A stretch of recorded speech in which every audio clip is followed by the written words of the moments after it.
What if every experience, every hardship, every obstacle was given to you, not to break you, but to mold you and strengthen you? What if the center of your suffering was actually the key to ultimate health? And what if your own pain was meant to be the catalyst for your greatest purpose? Welcome to Buddha Belly Life, empowering purpose, mind to microbiome.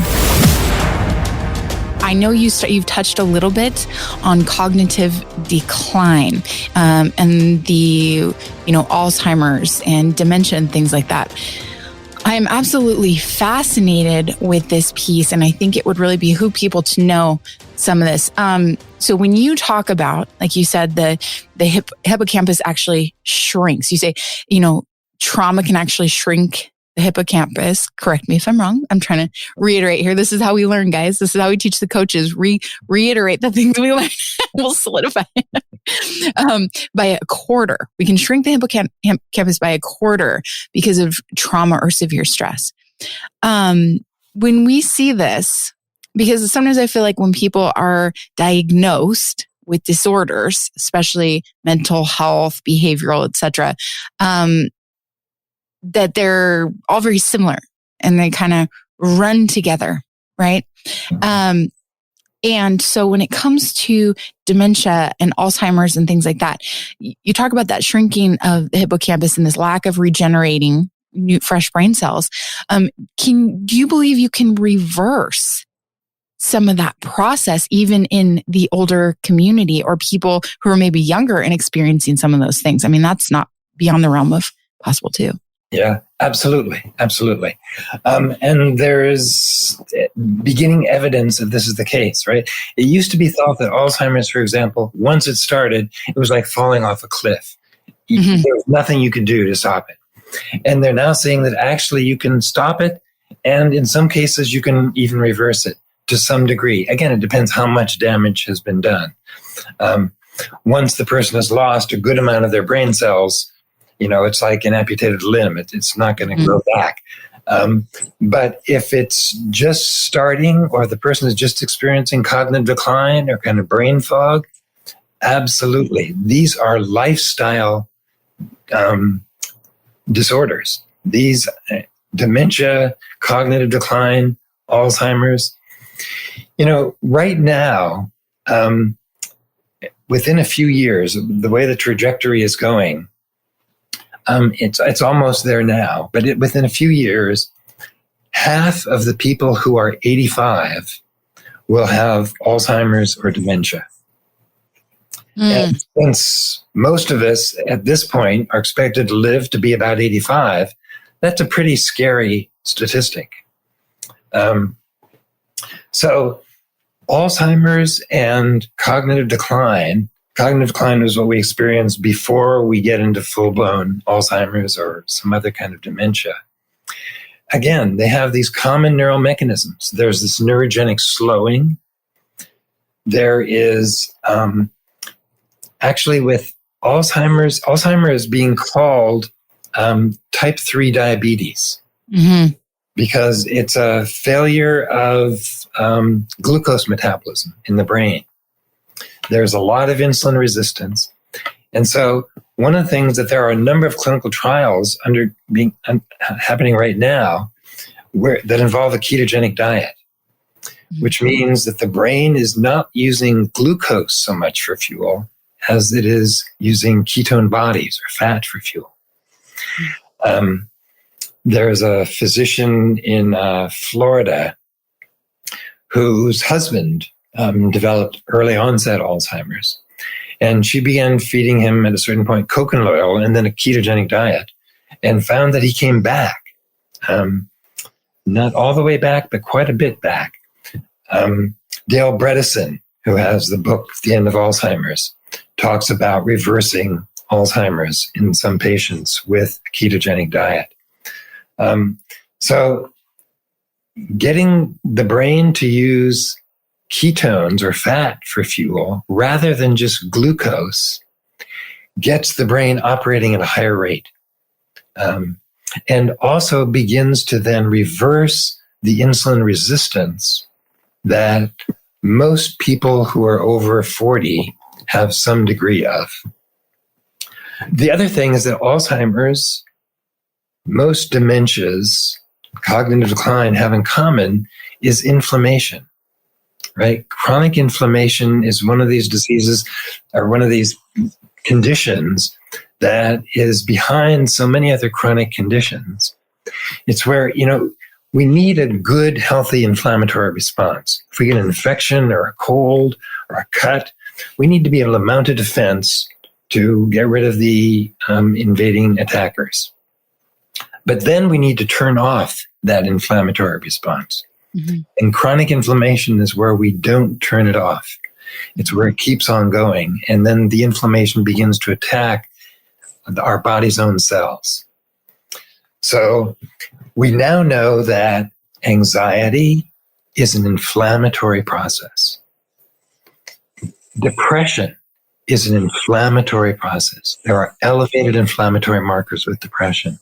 And the same with cognitive decline and Alzheimer's. These are inflammatory processes.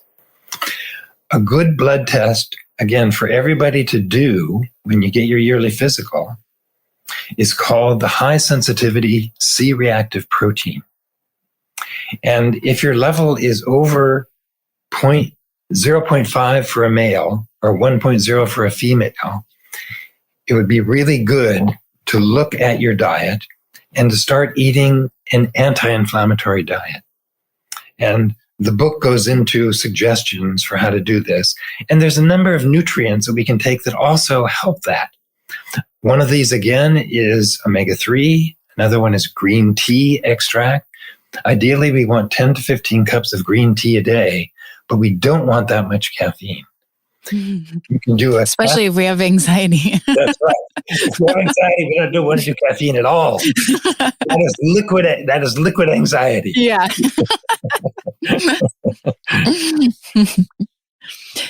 So they have caffeine-free green tea extracts, which you can take. Turmeric or curcumin, powerful anti-inflammatory. Mm-hmm. But you also need to do it with phospholipids like egg yolk or bioperine, a pepper extract, which increases the bioavailability by around 8. Again, the book goes into number. Borage oil is another really good one. Omega-7, many people don't know about that. It's another anti-inflammatory. Tart cherry extract. These things are powerful, natural anti-inflammatories that bring the inflammatory level down. Do you have a desire for fulfillment? Does helping people tap into their own health mentally, emotionally, and physically fire you up? Do you believe in the impact of the gut microbiome on overall wellness? You may be an HWCA coach. For more info on our cutting-edge health coach trainings, visit hwcacoach.com. So I have a story for you that it supports the information you've been given. And I was on the road to it. Well, it's not a story, it's a situation. So I was on the path of kind of working through some of this in my own head and my own opinions, coming from a functional perspective. But I will tell you the information you've added today in this interview, and for you guys listening, this session of interviews, if you miss any of them, please go back and read or listen to all of them. But the information you've given has filled in incredible gaps. So there's someone very, very close to me. She's near 80 and always been pretty sharp as a tack, very, do a lot of stuff. And just a little bit about her upbringing is, she had gone through trauma as a child. She lost her mother at only 12 and she had 2 little sisters to take care of, and didn't have that role filled well, just took on a very stoic, mother role at 12 years old without a mom. And so, she'd had this childhood trauma, got married very early at 18, got married, stayed married, had kids and did all that. And so then, she's coming up to 80 about now. And in the last 2.5 years, she, like I said, she's been really sharp. She does follow a lot of kind of traditional medical directive, but not over the top, because she just comes from a generation that doesn't rush to the doctor for every sniffle. I mean, that just wasn't normal then. And so she, in the last 2 to 2.5 years, she lost her husband, who she'd been with since she was, 16, 17, 18. No different. She'd been taking care of him with congenital heart failure for a couple years prior to that. And then she lost him and was living alone. And then about a year later, one of her daughters, her cancer came back to a level, stage 4 level. And it got really scary and it was very stressful. And then this all happened. We got locked down with COVID about the same time. And she was in a lot more isolation because everybody was worried about her with her age and exposing her. So she was alone a lot. So we had all of these events, and she's, over the last year, but excessively recently, been showing very fast cognitive decline, to where they're calling it maybe a fast onset dementia symptoms. And so they had put her on an antidepressant a year ago. They have then put her on other things, like they do, like her, with her GI issues now that are, in my opinion, not ironically happening. The brain gut connection, the body, the inflammation, right? But we treat the symptoms in this. The typical approach is to treat symptoms. So she's been put on, the softeners and the this and that and the fiber and all the things. And she's had a more rapid decline in the last 6 months, I would say. And to the point where they're now wanting to test her brain and do all these things. And I've myself really advocated hardcore to see someone in functional medicine, someone with an approach like this, because she'd been on very little medication, especially for her age in this society of the SAD diet. She'd been on very little medications. She was a very sharp woman, and coming from that emotional connection piece, that trauma piece that I understand, with her childhood, and then a 2 to 3 year time period of all of those stressors. When you said that stress, an adverse experience, can shrink the hippocampus a quarter of its existence, like you said, that would be like losing a chamber of your heart. It just gave extra oomph to me in this situation. What would you advocate for or suggest to people who have a loved one or have someone close to them who meets some of this criteria? What is the obviously we can stop, if something, we want to stop something from exacerbating. Maybe we can't, like you said, when you lose brain cells, it's like losing a limb. It doesn't just grow back per se. But when do we know when it's actually a brain cell loss, and the difference between cognitive decline, and how can we be vigilant in this and not work against people? I love that you gave the information about the antidepressants too, about what they're actually doing. Mm-hmm. Yeah, I mean, that is a huge question. It's one thing to do it for ourselves once we learn about all this. But how do you turn somebody else onto this? How do you interest them in this? Particularly if they're really caught up in the conventional medical paradigm. Because the conventional medical paradigm is so much about symptom suppression rather than about real healing. Mm-hmm. And so, again, I think, like you're suggesting, a functional medicine person would be great. Somebody who really wants to really look at how the brain can actually heal rather than just have the symptoms be suppressed. When a spouse dies, statistically, the chances of the other spouse dying within a year just skyrocket. Unless they have some really close relationships. And it sounds like another one of her close relationships died. Those kind of stressors have a big impact on the brain and cognitive functioning. Therapy would be great for her to begin to process some of this. Omega-3s, just the whole dietary thing would be really important.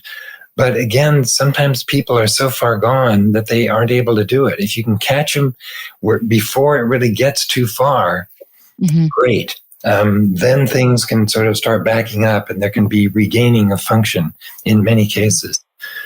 But it's hard when it's not you. It's hard to really interest somebody and turn them on to this. Sometimes people are really open to it and they're just ready. Other times they're just in another paradigm and it's hard to get through.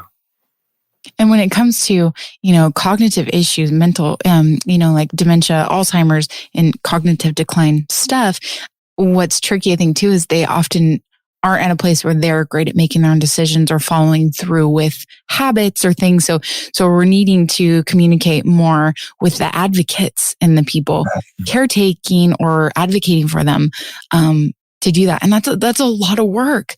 But if we can believe, I think if people they do some of the work, if they could feel the faith and the confidence, in the ability for it to do something. If they can understand more of, like I said, you've given us some excellent science and some excellent studies on some of this stuff with the brain connection. And I think that helps people not see this as hoity-toity holistic stuff, right? There's some real facts here. Yeah.